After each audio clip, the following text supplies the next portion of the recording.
and welcome to another episode of Healthy Helpings. Now, today I'm going to be touching on something that might not be so healthy, but we're going to give it a bit of a twist and try and make it as healthy as we can. I'm talking about desserts and sweets. Now, come on, everyone has a bit of a sweet tooth, and, you know, don't deprive yourself, I say. A little bit of anything isn't going to harm you, but we're going to try and come up with the healthiest ways to have some of your favourite things. I'm going to come up with a couple of pie crusts today, show you different ways to do that with different amounts of calories and carbs and things like that. And I'm also going to do two fillings, which you could either have on their own or in these pies. I'm going to do a chocolate filling and I'm going to do an apple filling.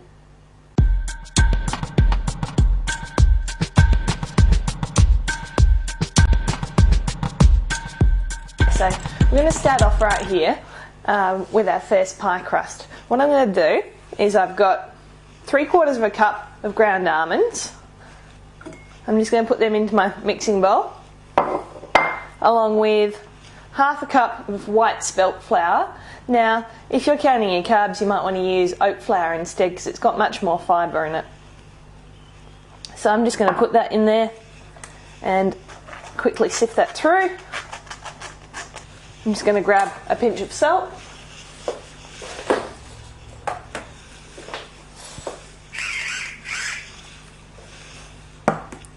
And I've also got a 1/4 cup of whey powder or protein powder.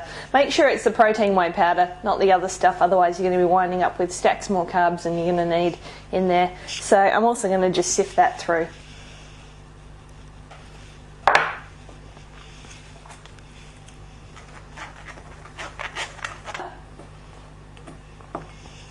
And so that's my dry ingredients. Now I'm just going to measure out my wet ingredients. I've got 1/4 cup of maple syrup. Now I'm choosing to use the sugar-free stuff. It's got a lot less calories and a lot less carbs in it. If you want to go all natural with these ingredients, then again, just use regular maple syrup.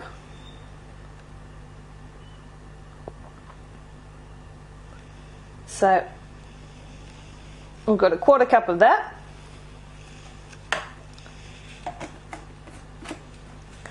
Along with that, we're going to use 1 to 2 tablespoons of water. I'm just going to start off with 1 tablespoon.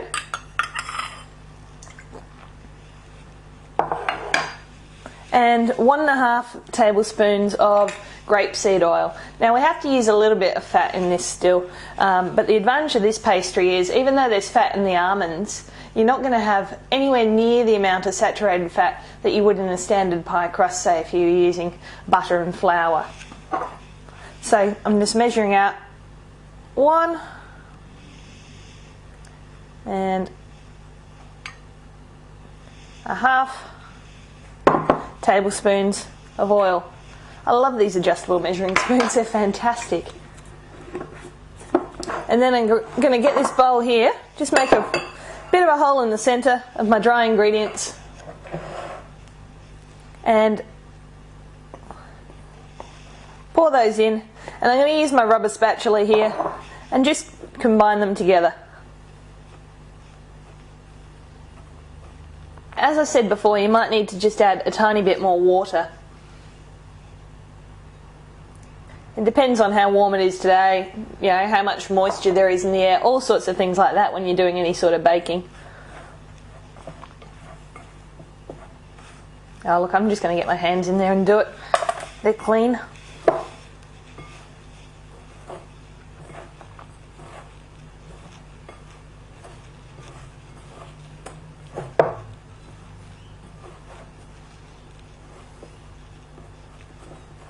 Alrighty, so the pastry feels quite sticky. It's just holding together. I might just put a tiny drop more water in, so that's probably going to take it up to the 2 tablespoon mark. And that's just going to hold it together. And it feels quite soft as well. It's going to be quite a chewy kind of pastry dough that we're going to have here. So I've got a 9-inch pie tin, the kind that has the removable base in it. So I've got a 9-inch pie tin, the kind that has the removable base in it. Just just push it up a little bit on the side. It depends what kind of filling you're going to have, whether you want it to run up the sides of your tin or not. If you're going to have a reasonably liquid filling like the two that I'm doing today, you do want to press it up the sides just a little bit as well. So there we go, we've got our pie crust like that. I'm just going to put that in an oven for 25 minutes on 350 Fahrenheit or 180 Celsius. And we'll come back and see what that looks like a little bit later.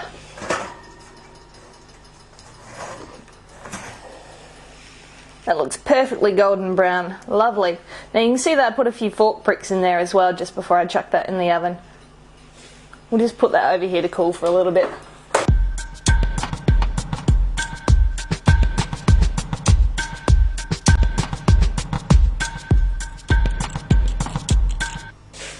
Alright, on to our first filling now. And it couldn't be any easier. It's just this case of combining a few simple ingredients. So I've got a heavy base saucepan here that I've got a lid for. And what I'm going to do is I'm going to put 3 chopped up apples.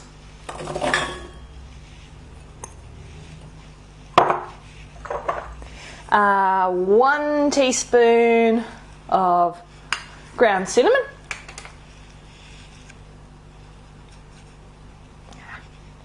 I love cinnamon, it's just one of my favourite flavours, and putting spices and stuff in things is a great way to add flavour to something, especially if you're reducing the calories in other ways. Now I'm just going to put a pinch of nutmeg in as well. Cinnamon and nutmeg go beautifully with apples. Now if you're someone who's worried about the carbs in the apples, you could always do this with other fruits as well. You could probably do it with, say, strawberries or whatever, you know, whatever takes your fancy and whatever's in season at that time. So to the spices in the apple, I'm just going to add 1/4 cup of maple syrup. I'm using the sugar-free maple syrup here. And that's just going to add a beautiful sweetness. Now if you're not worried about carbs, or you're just willing to stretch your calories out just that little bit further, go right ahead and use the pure maple syrup.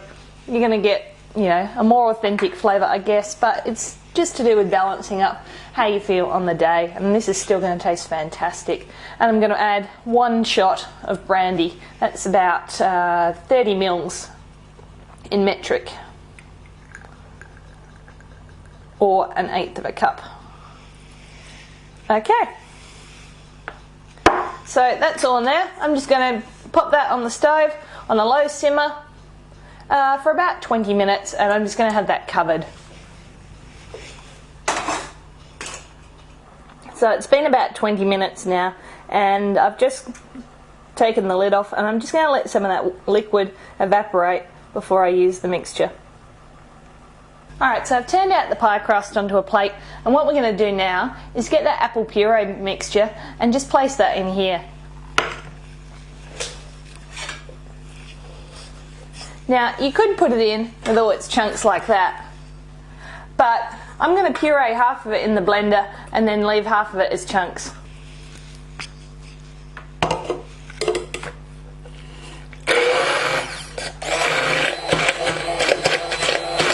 Now you wouldn't even have to put this into a pie, you could eat this on its own and be absolutely delicious. Just as a snack in the fridge, much better than all the purees and stuff that you buy from the grocery store that are, you know, full of preservatives and sugar and who knows what goes into them. You can put whatever your favourite fruit is and whatever your favourite flavours are into this, and it'll be absolutely delicious. Get that on the bottom.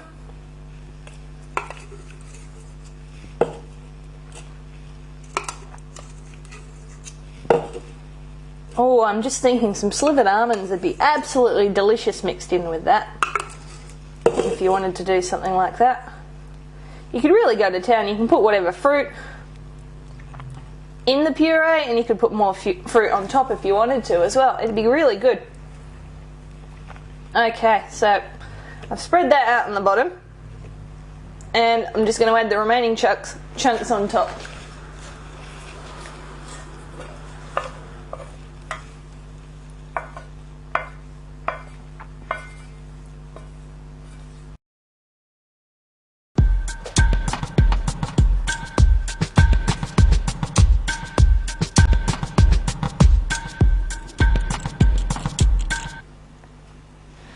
is one of the healthiest pie crusts that you could be making. It doesn't have any flour in it, it doesn't have any butter in it. It's basically a really great choice if you're trying to reduce things down. And it's really quite simple to make. Don't be scared of making meringues. Once you get the hang of it, there's no problems. You do need a few simple things. You need a nice big bowl that's perfectly clean. Don't even bother trying without an electric beater. I've tried before and I've been beating all day. It was great exercise, but I really didn't get very far. And then all you need for this, we're doing a 9-inch base again, is 2 eggs, half a cup of sugar. Now I'm using a sugar substitute here today. I haven't tried it before, so it's going to be a big experiment.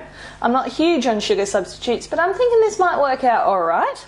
And half a teaspoon of cream of tartar. So what we're going to do is separate the eggs. We're only going to be using the egg whites today. We're going to put them in here along with the cream of tartar, and we're going to start beating.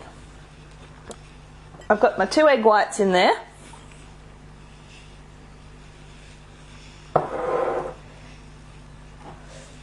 And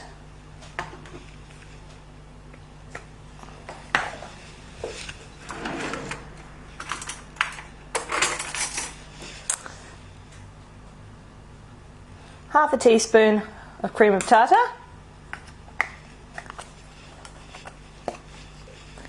Now I'm just going to beat these until they form quite stiff peaks. So, back soon.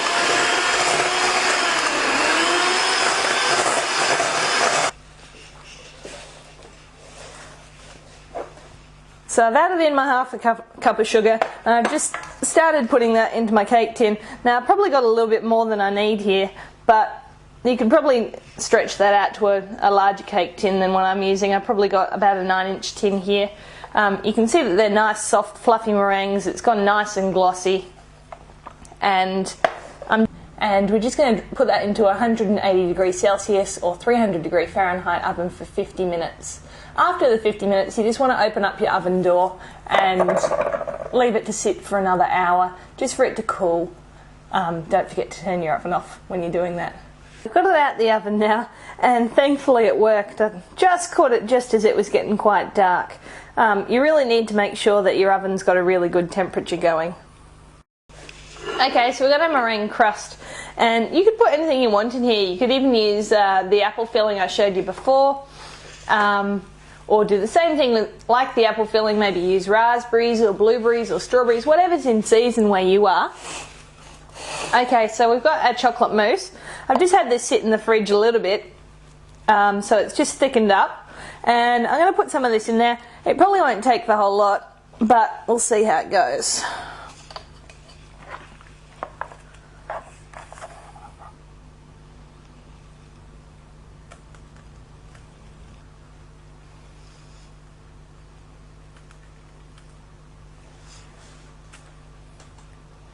Now, doesn't that look fantastic?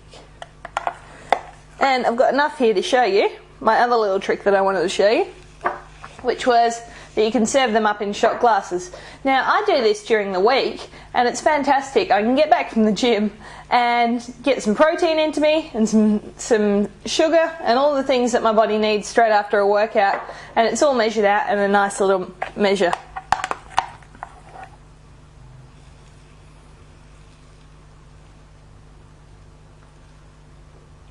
Now, if you were doing this for a dinner party, you could probably top that with a little bit of whipped cream. You can get that whipped cream in a can that isn't nearly as bad for you, or you could probably buy some light whipped cream. There's all sorts of different options out there. Whoop, I just spilled a bit. Okay.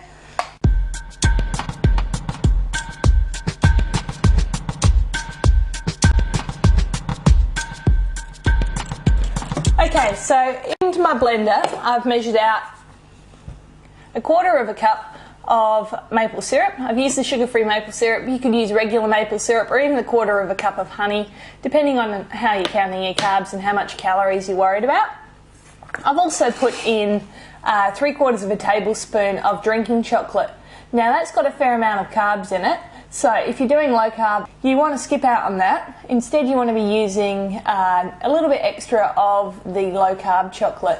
So instead of using the 3.5 ounces or 100 grams of chocolate that I've specified, you can increase that by an extra half again, up to 5.25 ounces, and then miss out on the drinking chocolate powder, and you'll wind up with the same number of calories but a lot less carbs. So if that's something that concerns you, that's your option there. Now, to that, I'm using an ingredient which a lot of people probably still are quite scared of. I'm using silken tofu. Now, don't run away. This really isn't as weird as it sounds. My partner, who absolutely hates tofu, I managed to trick him to having a taste of this, and he thinks it's the most delicious thing that we could have hiding in our fridge. Okay, so I'm just going to drain this and then add that into my mixer. Okay, so that's 300 grams of tofu, which is about 10.5 ounces. I'm going to pop that into the blender. Try to not get any of the water, try and get most of that water off before you put it in. Just break it up a little bit just to make it easier for your blender to absorb. And then I've melted some chocolate over on the stove here, just in a double boiler. And what I'm going to do is I'm just going to add that in while it's still warm and liquidy. And let's give it a whirl.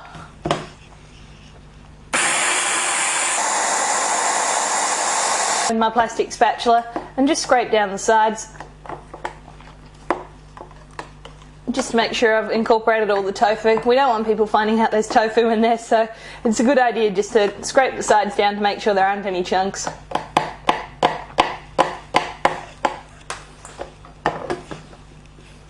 And just give it a final go.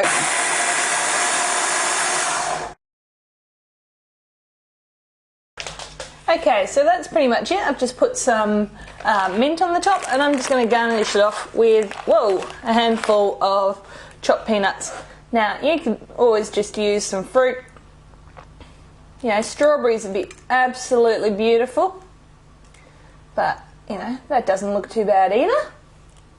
And if you were feeling decadent, as I said, put some cream on top. Alright, let's see what happens when we cut this. I'm a little nervous. The meringue's quite tender. Okay, I haven't quite let this set long enough, I don't think. So I'm worried the chocolate might go everywhere, but we'll see what happens. Hey! Let's give this a taste test. I know the chocolate's good, but I haven't tried the meringue before. Yum. Now, I reckon you've got to eat the meringue pretty soon after you put the topping on, because it has started to go soft, so maybe don't put the topping on until just before you serve it. But that, it's so light, and that meringue tastes delicious. I was so worried about putting the artificial sugar in. Not a problem. Okay, so I've drizzled some cream and just sprinkled some nuts across the top here. I'm going to cut myself a slice and just see what this tastes like. The crust feels beautifully soft on the bottom, and just the outsides are so nice and crunchy. Alright, let's see what this tastes like.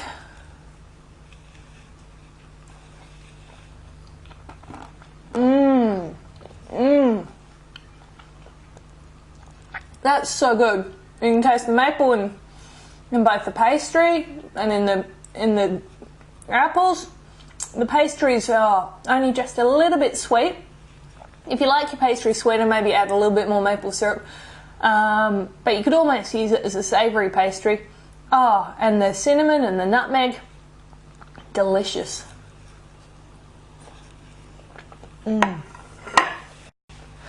So I hope you've enjoyed the show. Today we've learned that you can reduce the saturated fat in things, how to modify the calories and the carbohydrates in your favourite desserts, and that you don't always have to miss out. So next time someone invites you to a party or barbecue or some sort of cookout, you'll have a dessert that you can bring that'll knock their socks off and not affect their waistline.